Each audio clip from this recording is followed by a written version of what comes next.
you ordered a pizza. Not a date with me. When I was 20 years old, so 6 years ago, I worked as a delivery girl for a pretty popular pizzeria in my area. Initially, I worked the late morning to mid-afternoon shift, but when the guy who delivered for the night shift ended up getting fired due to him losing his license because of a DUI, I was placed on the night shift since my boss hired a family friend who could only work my shift for whatever reason. I really didn't want this shift because you never know if people who order late at night actually want a pizza, or if they have other intentions in mind. Unfortunately, my boss was an asshole and essentially told me if I wasn't willing to work the night shift, I was fired. I wasn't exactly in a position where I could be out of work, albeit temporarily, so I reluctantly worked the shift. The first month of this shift went by without any issues until I had to deliver a pizza to a house that just barely made our delivery radius. I punch it in on my GPS and the house was located in a pretty suburban part of the city. I arrive and it's about 11 p.m. The block was extremely quiet, decently lit, and mostly littered with modern townhouses. But the house I delivered to was a duplex. I ring the doorbell and wait for about 30 seconds. No answer. I ring it again and wait another 30 seconds. Still no answer. I'm standing there getting pretty nervous that something's about to go down, but thankfully a man opens the door. He looked like he was in his late 40s. He was pretty tall, maybe a little over 6 foot, and he was very skinny. I tell him his pizza is here and he just stands there staring at me. I asked him if he was okay, and he responded by saying, "Yeah, I'm fine, sorry. I got off work not too long ago and I'm zoning out a bit." Fair enough, I suppose. He hands me the money. I hand him the pizza, and as I'm making change, he says, "You're really beautiful, you know that." Not really thinking too much into it, I thanked him for the compliment and gave him his change. I said goodnight, and he did too. I walked back to my car and finished my deliveries for the night. A few days later, I get a delivery order to the same place. I head over there around the same time as last time and ring the doorbell. He answers the door very excitedly and said, "Hey, it's you again. How are you?" I told him I was tired and can't wait to go home, to which he chuckled and said, "I know that feeling pretty well," as he was pulling out his wallet. As he's counting his money, he asks me what my name is. Being kinda tired at this point and not really thinking straight, I stupidly tell him my name. As I'm making change, he asks if he could have my number, as he'd love to hang out with someone as gorgeous as I am. Whoa, buddy, pump the brakes. I've literally only met this guy like twice to deliver a pizza. I had no idea who this guy was, and I'm positive he barely knew who I was as well. Another thing to mention is that I looked way younger than I was at the time. I was told by numerous people that I still looked like I was 15, and I was hoping he thought differently and wasn't hitting on what he thought was a teenager. I'm just standing there awkwardly for a few seconds before I muster out, "Sorry, I have a boyfriend." He gets upset and says, "Oh, okay, I see." We stand there in silence before I tell him to have a good night and walk back to my car. He says nothing and still stands at the doorway staring at me until he finally went back inside once I started my car. I got a pretty creepy vibe from this guy and even brought it up to my coworkers, and they agreed it was pretty creepy. Except for my boss, who overheard everything and claimed I was making up stories and trying to gain sympathy for having to take the shift. Fucking asshole. A week later, as I'm working the night shift, and we get an order from the same guy again, and this is when shit finally hits the fan. I arrive at the house at around 10:30 p.m., and keep in mind that from my perspective on the road, it didn't look like a single light in that house was on. I get out of my car, and I walk to the front door with the pizza box in my arms. As I'm approaching the door, it quickly swings open to reveal the man, except this time he was wearing a suit, and I jumped back. He laughs and said, "Sorry if I scared you.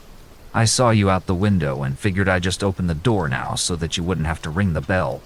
I was getting scared because, as I mentioned before, there were no lights on in the house, so was he sitting in the dark this whole time? And if so, why?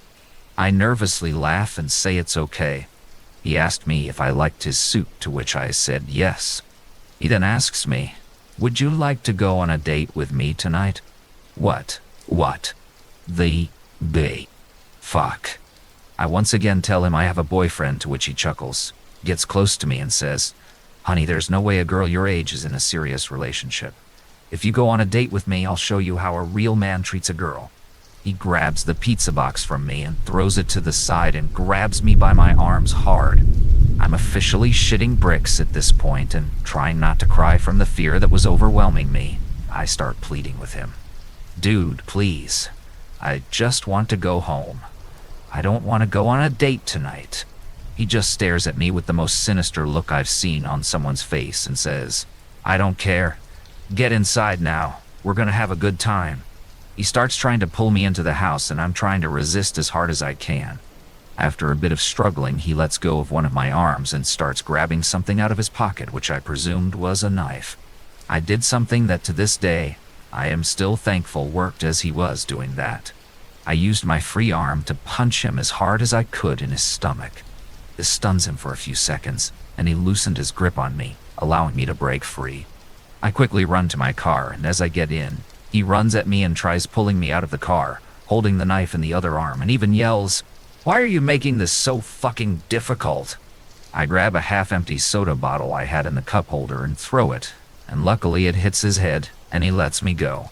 I slam the door, and then all of a sudden he jumps right on the hood of my car and starts scratching and banging on my windshield with his knife. I put the car in reverse and quickly back out of the spot and quickly reverse down the road with him desperately trying to hold on. He's banging on my hood screaming, "Stop the fucking car!" I turn onto the next road as swiftly as possible, and luckily he falls off the hood of my car. I slammed the gas as hard as I could to get as far away from that sick bastard as I could. In my panicked state, I drove a couple blocks down the street and kept making turn after turn onto other side blocks as I feared I was being followed. Eventually, I reached a red light and I slammed on the brakes and just sat at the intersection, frozen from what had just happened. I began crying and violently shaking as I was sitting there. It dawned on me that I came so close to losing my life, and I couldn't help but feel like I shouldn't have been alive. Once the light turned green, I pulled over to the side and just sat there crying. Eventually, I get the energy to drive back to the pizzeria, and almost immediately after I walk in, my coworker knew something was wrong after seeing me. I practically broke down in front of him, and everyone else came to the front wondering what was going on. I fought my tears and explained everything that had just happened. My coworker comforted me, and my boss surprised me and began apologizing profusely for what had happened and for putting me on the night shift. He took me into the office and handed me the phone to call the cops. They arrive at the store, and I give them my statement, as well as taking pictures of any marks on myself, as well as scratches on my car from the encounter as evidence. My coworker followed behind me as I drove home, and I collapsed on my bed, and strangely enough, I managed to fall asleep. I quit my job the next day, and luckily a friend of mine managed to hook me up with a new job at her clothing store. As far as the psycho goes, 2 days later I receive an update from the police. The entire duplex was owned by the guy's brother, who lived on the right side with his wife, and the psycho lived on the left side of the duplex. I learned that he had been in and out of jail constantly at first for robberies and assaults, but later on, it was for sex crimes. He had been released from jail about 5 months before this encounter for having sex with a minor. When they arrived at the house, he was long gone, and his family had no idea where he ran off to, but the police insisted they would find him. And indeed, they did, albeit not alive. I spent the next 2 months in fear that he would find me and finish what he had in mind. But the police contacted me and updated me on the case. Apparently, he fled to another city nearby and attempted to kidnap a teenager walking alone late at night on the street. Luckily, somebody happened to be looking out the window at the right time, called the cops, and the police caught him trying to force her into his car. He manages to flee, and the police chase after him. He blew a red light near a busy boulevard, and a van slammed right into the driver's side of his car. By some sort of miracle, the driver of the van only sustained minor injuries, while the psycho succumbed to his wounds long before the ambulance even arrived. I thanked the officers for everything they did and for informing me, and I walked out of the station.